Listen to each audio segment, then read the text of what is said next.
Kami nagbabalik po dito sa CIA with BA, Ate Pia, Kuya Alan, yes or no.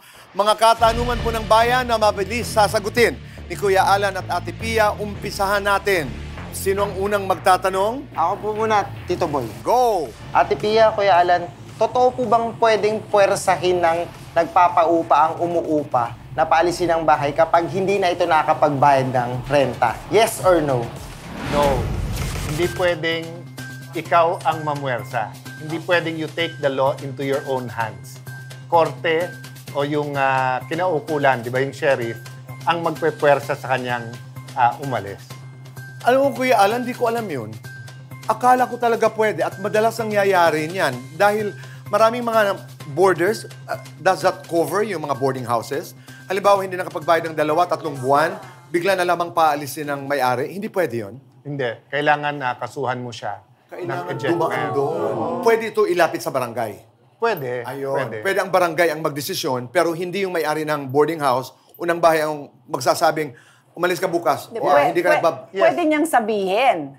Pwede niyang sabihin. Pero pag hindi sumunod, yung puwersa, wala sa kanya. Yung puwersa, keyword. Puwersa. Hindi rin pwedeng puwersahin ng barangay. Pwede lang magdesisyon yung barangay na mali ka, tama ka, umalis ka na. Pero kung ayaw niya, sa korte ka pa rin na pupunta. Pero kung mali ka, hindi lang pagpapaalis sa'yo ang pwedeng gawin ng korte. Pwede pang sabihin, ito yung mga danyos, ito mga damages na kailangan mong bayaran habang nandiyan ka. Klaro. Pangalawang katanungan. Ako po, Kuya Alan, Ate Pia, totoo po ba na hindi na kailangang dumaan sa korte kapag gustong mag-adopt? Batas niya yan. Ate, ikaw sumagot nun. Yes. Ilang taong kong tinabaho tong bagong batas na to and we created the National Authority for Child Care kasi may ampon akong anak and nakita niyo siya kanina, nandito siya. Mga ampon until the new law was created, ang tagal na proseso. Pagkatapos yan ma-screen ng DSWD, pupunta ka pa sa korte at maraming inaabot ng taon-taon. Magbibinataan na yung bata, dalaga, hindi pa maampon-ampon. So yung bagong batas natin is administrative na lang. DSWD and Kuya Boy, kasama yan sa mga diniscuss natin kay Secretary Rex Gatchaliana. We are proud of that law and we want DSWD to fully support that implementation kasi mas maraming bata will be able to have their permanent homes with their new family. Susunod din sa proseso but within the DSWD na yon.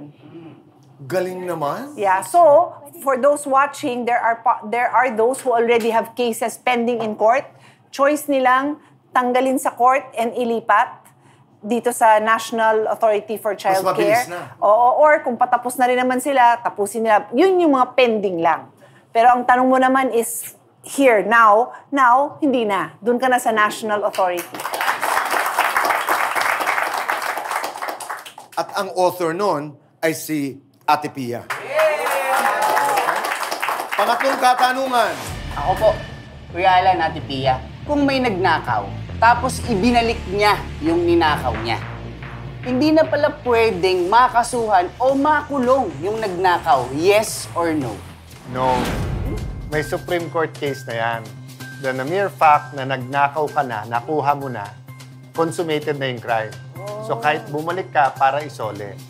Pero of course, hindi natin dinidissuade na isole. Kasi baka naman hindi nakita or baka naman yung may-ari sabihin, sige, dahil nagbalik loob ka, dahil nagmagandang loob ka, hindi na kita kakasuhan. Pero hindi excuse yun. So, kinahanap ko kotse mo, pumunta ka ng piskalya, ng pulis, kinasuhan mo, pagbalik mo sa bahay mo, binalik ko kotse, still liable ako ng pagkanap o pagnanakaw. But, i-emphasize ko yung sinabi naman niya, pero we are still encouraging na ibalik mo kasi baka nga naman hindi ka kasuhan. Ang tanong mo kasi is, hindi ka na ba talaga makakasuhan? Yes po. May karapatan pa rin kasuhan ka, pero nga, baka naman na maawa sa'yo o It's nakita human nature na sige na lang, napatawarin na lang kita. At least nakita yung remorse mo. Opo. Pero again, hindi ko alam yun. Totoo itong reaksyon na. Remember, Kuya Boy, sa pagnanakaw, may intent ka rin na nakawin yun, ha? Tama. So, halimbawa, nagmamadali tayo, malakas ang ulan. Kinuha ko, akala ko payong ko yun, payong nung iba yun. As soon as makita mong hindi sa'yo, isoli mo. Okay. Para nga mas klaro na hindi mo intent na nakawin yun. Intent is very important. Pero halimbawa, wala talaga akong payong. Nakita kong hindi akin, umulang, kinuha ko, ninakaw ko na yon. So kahit isoli ko later on, alam mo namang hindi sa'yo, kinuha mo. So Kuya Boy, the mere fact na may kinuha ka, so halimbawa may naiwan na cellphone dyan. Kanino to? Walang sumagot, binulsa ko, inuwi ko. Theft yun. Kasi alam mong hindi sa'yo kinuha mo Dapat naghanap ka Kuya Alan, wala naman nagsabing akin. Hindi, iba yung halimbawa, pinost mo, na sa akin cellphone sino nawawala. So, hindi mo kinuha para sa'yo na. Kung may lost and found dito, dapat ibigay ko sa lost and found. Alright. Di ba? Kung merong katiwala dito sa opisina, binigay ko. But let's say, walang ibang tao, edi iuwi mo para isole, hindi pagnanakaw yon. Pero yung sabihin mo lang, kanito, wala. So, nakakita ka ng ice cream na, walang may-ari nito, kinain mo. Ninakaw mo yun. Pero Alam mas mo, hindi madalas sa'yo mangyari yung ganyan, ha? Yes. Kasi wala namang tumanggap, bali pala yun. Pero ako may tanong pabalik. Oo. Kailan ka nagnakaw na pag sinoli mo, mapapasama ka pa? Asawa. Hindi. Pag nagnakaw ka ng halik, tapos sinoli mo pa, doble ang galit sa'yo. At least malapit yung sagot ko. Okay? Let's go to the last question. Kuya Alan, Ate Pia, totoo po ba na pag walang written contract, ang utang ng pera, pwedeng hindi na singilin yung umutang? Yes or no? No. Kasi pag umutang ka, let's say 1,000, 2,000, utang ka ng pera, di ba?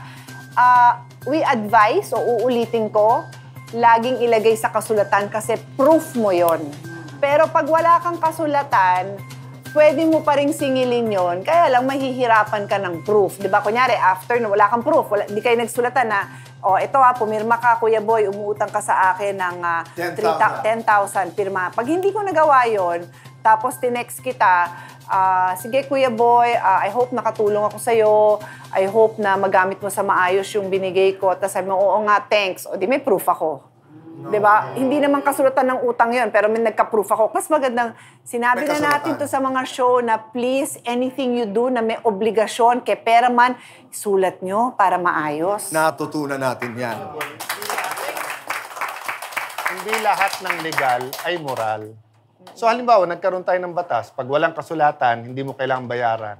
Immoral pa rin na hindi mo binayaran. Na pinautang ka, isoli mo yung pinautang sa'yo. Tama. Maraming salamat, Ate Pia, Kuya Alan. Ang dami naming natutunan. Klaro, no? Maraming salamat. At dahil pera ang huling katanungan, pera naman ang iuuwi ng isa sa atin dahil Alan Pia Pic sa magbabalik ng...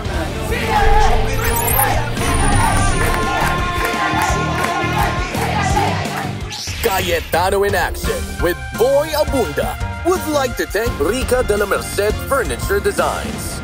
For inquiries, call 0922-853-1668. May problemang legal ka ba?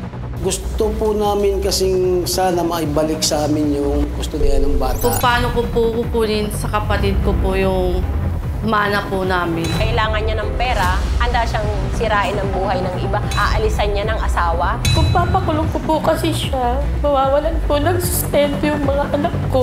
Magkomento o mag-message lang sa aming social media pages.